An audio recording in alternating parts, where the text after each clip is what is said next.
Welcome back everybody to another World of Tanks Xbox 360 edition video. My name as always is Maxwell. Today's first battle is going to be a standard battle on the mines, and I'm going to be driving the Panzer 5-4. Panzer 5-4 is a Tier 5 premium tank for the Germans. You get this one in one of the founder packs. It's actually in the cheaper of the two founder packs. The 143 and a bit 1,000 gold. You get this, you get a bunch of repair kits and fire extinguishers and all sorts of other stuff, and you get this tank here. Now, on paper, the Panzer 5-4 is very, very similar to the Panzer 4. It has the same gun, the one with the average damage and penetration of 110. It's got on paper the same armor stats, but you just have to bear with me here. I just have to go mute a couple of people. One of them who seems like he's playing World of Tanks in a steelworks, and the other one who seems to be playing World of Tanks in a farm, and for some inexplicable reason has a microphone on. But anyway, back to the replay. So on paper, very similar stats to the Panzer 4, but because it's got that very flat front plate, well, not flat, it's nicely angled, but because it's all one solid sheet of metal instead of the Tiger style where it does have that flat bit, then it has a much better time of bouncing shots, as you saw there. Obviously it doesn't bounce shots from the sides particularly well, but the other massive advantage this thing has over the Panzer 4 is it has almost double the hit points. If you see in the bottom left hand corner there, this tank has 870 hit points. What it doesn't have, though, is any sodding gun depression, so get caught out a little bit there, not realising that the gun's got no gun depression. But I get assaulted by another Panzer 5-4 here. I try and take out his track with no luck, and I give him a little bit of a ram there to try and take his track out. Again, no luck. He takes my track out.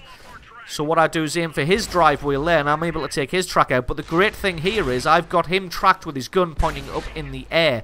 I was concentrating a little bit too much, so I didn't bother using a repair kit, because to be honest, I'm getting shot from the rear. There's nothing really much I can do that, and if I approach him too much, he's going to be able to take me out. But as it is, I'm able to get a fellow Panzer 5-4 down from 100% to 0 all by myself. And I think it was probably that AT2 that was shooting me in the rear there, but once he's taken a little bit of damage, he decided to put his front armor back onto target. So I kind of got away with it a little bit there. If he'd continued to fire at me, I probably would have just had to drop back behind that rock there. And actually, that's probably the smart thing that I should have done. But as it is, I'm just going to sit and pick out the weak spot of the AT2. For a Tier 5 tank, this thing's got the 110 penetration and 110 damage is fantastic. Just try and put one through the side of the turret there, but not quite able to. A little bit too thick. Find the Electo, get a good hit on him. See that he's got the derp cannon, so I don't think I'm going to be able to bounce his shot, because obviously he's going to be firing nothing but AP. And again, I try and take out the AT2's track, which is a mistake, but instead switch up to his weak spot there and take that one out in the end. And then finally, we've won the hill. The hill is ours, gentlemen. Huzzah. So now it's time to switch my attention over to the enemy. Now this is a standard battle, so everybody's not going to be focused over on this side, although there is quite a few tanks over here, as you can see.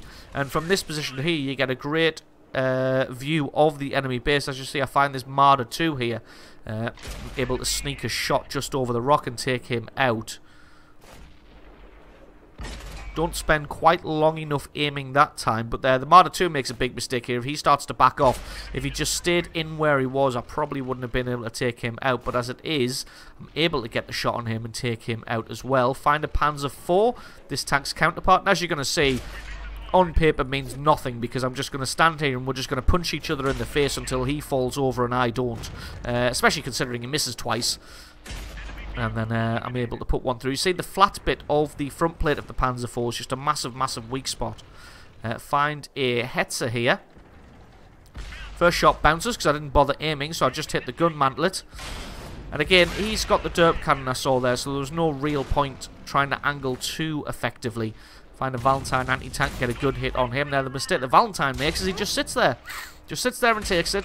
Thinks he's going to be able to get some damage, but he's just absolutely not, because the this thing only really has a weak spot at the little machine gun port at the front, and the lower plate, the lower glace of the tank is another weak spot. But from the range that the Valentine anti-tank was, there was no way he was going to pick those out. I'm just trying to find something on this M2 medium, which indeed I am in the end, and take him out as well. And then I think I've probably used up the hill for all it's worth. So I was going to go in and try and help with that T-14, but he's dead now. So it's time to go artillery hunting. So I reckon the artillery's probably not going to have moved since he spawned, and indeed he hasn't. We can see he's just sat right in base, hadn't even bothered taking cover behind any bushes. Able to get a good hit on him, and then the Churchill 1's able to finish him off, and that just leaves this medium tank over in the distance here. Not going to go try and charging him down. It's a Panzer III-4. I'm going to take my time, let the gun close in, take a shot, and that is kill number 8, and my first Radley Walters medal, so GG to me, if I do say so myself. So let's have a look at the score screens and see exactly how well this game went in our favour. This being a premium tank, obviously it earns more credits and experience.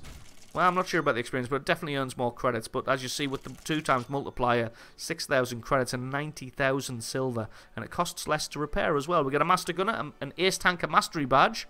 We get the Sharpshooter medal, which is good. We get the Radley Walters, that's the big boy, for 8 or 9 kills. We get a Sniper for hitting a good amount of shots. Top Gun for destroying at least 6. Steel Wall because we just bounced everything almost. Well, we didn't bounce everything, but we took everything on the face. As you see there, detected 5, destroyed 8, almost 2,000 points of damage, and almost 2,000 base experience there. So absolutely excellent game that one was. And I'm not sure how we're going to follow this performance, but I don't really want to just give you guys one video. So as you can see, we've got a second one here. This one's going to be on Westfield, and it's going to be using, finally, the VK3601H. So this is the Tier 6 medium tank. It's the one that follows on after the Panzer IV and eventually leads on to the Tiger 1. And I've been working on this one for a little bit. This is a fantastic tank on the PC version before it got converted to a heavy.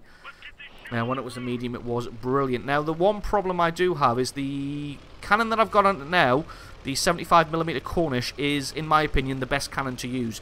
Because it has the highest penetration of about 167, or around about 160. Its damage is about the same, about 150 or 160. So its alpha's not great. The 88 on it, the 88mm cannon on it gets about 220 average damage, but its penetration is only about 130 compared to the Cornishes of about 160.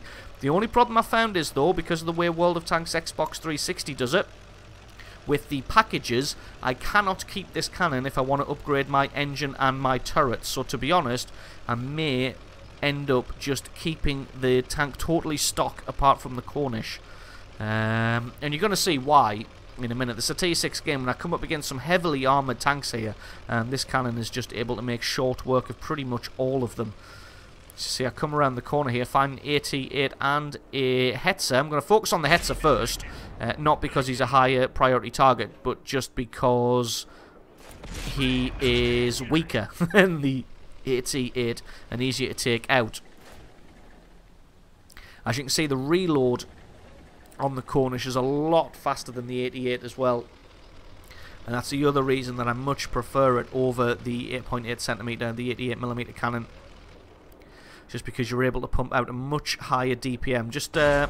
I was thinking about trying to take out his tracks, but I thought, you know what, he's out in the middle of nowhere, he's not going to get away, let's just put shots into his weak spot, which is that little commander's hatch right on the top of the tank. It's just difficult to hit it consistently while he is moving, but the other great thing about the Cornish is it's nice and accurate. But one other thing just highlights how powerful the Panzer V-4 is. It had 870 hit points. This thing, being a tier 6, only has 760. So just going to relocate, because that AT-8 was looking in the direction that I was before. Now he's just backing off, and I've just moved a little bit further down the hill. And I'm just going to try and get a few more hits on him. That one, unfortunately, just about missed. And it looks like he's just going to derp straight off the edge of the mountain. So I just switched to try and get a shot on his underside, but the shell travel time is just not quite quick enough. Find out the artillery, but I decided to switch to the enemy 3601 just because I think the artillery is pretty much already dead at this point. But as it is, he isn't. So decide to switch back and go take him out. Find a Churchill 7, but he's on the other side of a hill, so that's pretty safe.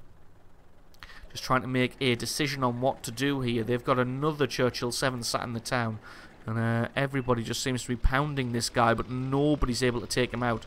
So I've decided to head back to the village in an effort to try and get behind this guy and put some damage on him. So I'm not sure what these other medium tanks are doing. They're kind of just sat around. I'm not sure if maybe everybody's shooting this Churchill in the rear and just not being able to do any damage because they don't have big enough guns. Because this Churchill 7 is a beast pretty much from all angles. So as it is, I just roll up behind him, focus on his weak spot, and the Cornish just makes short work of him. And I pick up another kill. So yeah, I was a little bit disappointed that I can't mix and match, because to be honest, I prefer to keep this gun with the upgraded turret and the upgraded engine, because this tank is a little bit slow without the upgraded engine. A little bit unfortunate to miss that one. You really do need that upgraded engine to be able to do some serious work. It being a medium tank, it relies on its speed some of the time. And this Churchill 7's just deciding to come in and try and take on our heavy tank, so I'm just going to put some shots through his side here. Just move my cursor up a little bit, but it looks like someone else is able to take him out anyway, and that just leaves 4 enemy tanks left sort of in and around their cap area. And that's probably that AT-8 down all the way there, so this is just going to be a case of mop up. But I have been expecting this tank for a while, so I just wanted to put this replay on the end of the Radley Walters replay. Now I know there's nothing really much that I could have followed that with that would have been equal to this. But I kind of just derp out at the end of the replay here because I just have some terrible, terrible shots, as we see. Miss that M4, and then the AT-8 is still here, and I'm going to try and get the shot through his weak spot. I do. I get a little bit of damage on him, but I think somebody else ends up taking him out anyway as my shot bounces off there, and then that just leaves the M6 over there. The M6 is a tough tank. It's a good cannon, but we're just going to make short work of him here. He's firing at me, but to be honest, just the amount of people that are shooting at him, he's going to get taken out no problem whatsoever, and that is GG and the victory for our team. So definitely liking the 3601. It's a good tank. It's probably one of my favourites from the PC version. I used to love it before it got upgraded to a heavy tank. Used to love the fact, used to love the medium version of it. So as you see, nearly 3,000 XP with the 2x multiplier and 40,000 credits for a non-premium tank. That's pretty damn good. Got a Master Gunner medal as well. As we see, where am I? Got 1 spot, 3 kills, 1,458 damage, not quite 1,500, and nearly 1,000 XP points.